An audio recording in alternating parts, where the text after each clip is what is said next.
What is up, guys? Coach Nate with another episode of Steel Strength Radio, and I want to start by saying welcome to the Civic Si. This is my car. It is a stick shift. Not very fast, but it's fun to drive, and this is one of my favorite places. Not my favorite place, but it's one of my favorite places in the world to be. Behind, of course, hanging out with my wife and my kids, and hanging out at the gym with you guys. But I love driving. It is an experience for me. Anyway, so I'm bringing you into my world, and I'm looking right at you. I am parked, by the way, right outside of Red Cat.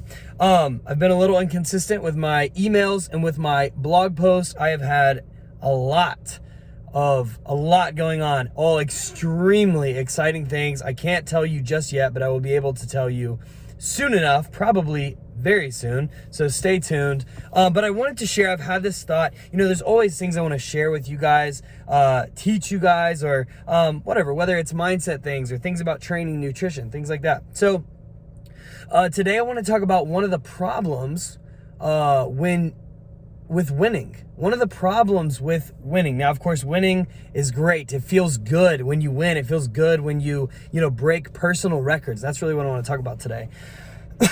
And so I'm going to be speaking from experience, just, life experience, but I see this a lot in our fitness journeys, our health journeys, which of course there's a lot of overlap there, but I don't think those are always exactly the same thing.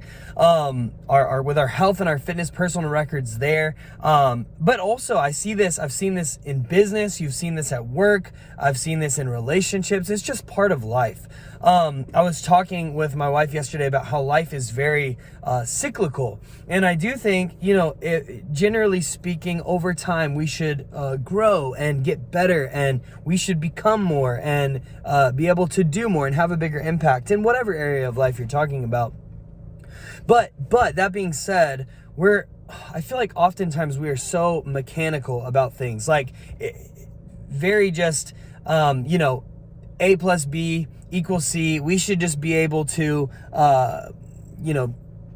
with weight loss, for example. If you want to lose weight, you should start exercising, ideally strength training, and then some kind of combination, it's some cardio, whether it's walking or some other form of cardio that you like. But you should exercise, and you should eat in a calorie deficit. But the reality is there's all kinds of factors affecting your ability to do that. And so, some seasons are just better than others for doing this. And that doesn't mean if you're in a rough season, you should just not pursue, say, weight loss as a goal, if that's what you have. It's just, you need to be honest about where you're at. Capitalize on the good times. When times are good, capitalize on it. But, when things are rough, just do the best you can with what you have. And sometimes that's just not that much, and that's okay.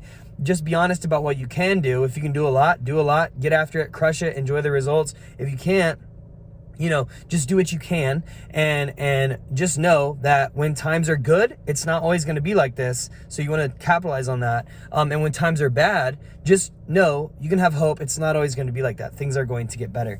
But that being said, I wanted to talk. So anyway, a little mini rant there, aside from the main point. But we are very mechanical in terms of, we just think like we should just be able to, bulldoze our through our goals, and with willpower and motivation, and discipline, and we think something's wrong with us when we're not just like super dialed in all the time. And I think it's more like, and we try to, force our bodies into submission to, abusing our bodies. I see this a lot in the fitness industry, abusing our bodies to get to where we want to go. I don't think that's a good idea.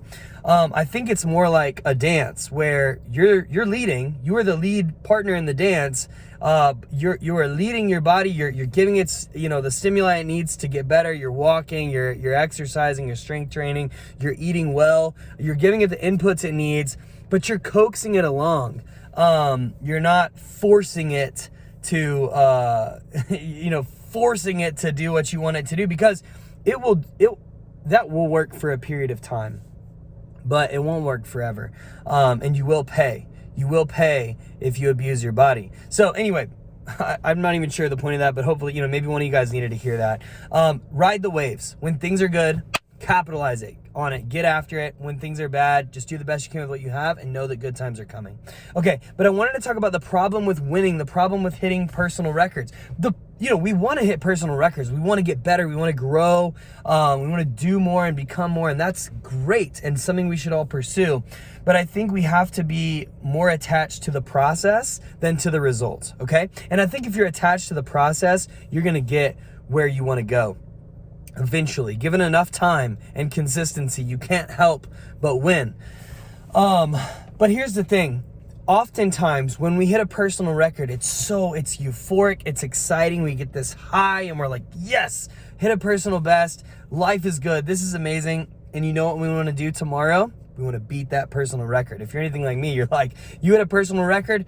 Awesome. I'm excited for 5 seconds, and now I want to beat it tomorrow. I want to hit a new PR tomorrow. I do that in every area of life. Again, personal life, business, fitness, health. It doesn't matter. You notice your health is a little bit better? Awesome. I want it to be a little bit better. I hit a new number on my squat. Amazing. I want to squat a little bit more. I dropped to a new low weight with a weight loss goal. Oh, I want to lose a little bit more. And it's good to keep pursuing that progress. But again, I think we need to be more attached to the journey than to the process than to the result. Because oftentimes what happens is, we peak, we hit a great day, and then maybe it takes us, maybe you even have a series of personal records, have a few weeks or a few months of personal records, maybe even a few years, but eventually, life is cyclical. And so I think you hit a new PR, and then it's like, all right, you're at a new level, and then you just got to keep showing up, and then, a couple weeks, couple months, maybe a couple years, maybe a couple decades, depending on what you're pursuing, bam, you hit a new personal record. And that feels so good. But I guess I say all this to say, I want you to be more attached to the process, because if you fall in love with the process, if you stay committed to the process, you can't help but win. You will set personal records if you stay committed to the process and just do what you need to do, and you do it long enough, you will win. You will hit personal records. But it's ironic because it can be extremely discouraging when you hit a new personal record and then it takes days, weeks, months, sometimes years to hit a new personal record. And that can be very discouraging if you're way too attached to the outcome. So I'm just here to tell you, you're amazing. You have a purpose in life that you are called to, and only you can do it. And you just need to keep showing up. Keep showing up in every area of your life. Show up consistently. Work hard at the things that you have in front of you. And the personal records will come. And enjoy them when they come. And when the hard times come, keep going. Keep plugging away. Do the best you can, even if that isn't very much. Even if the reality is you're like, this sucks. I feel like I'm not making any progress. Just keep showing up, because you will hit another personal record soon enough. Have a great day, guys.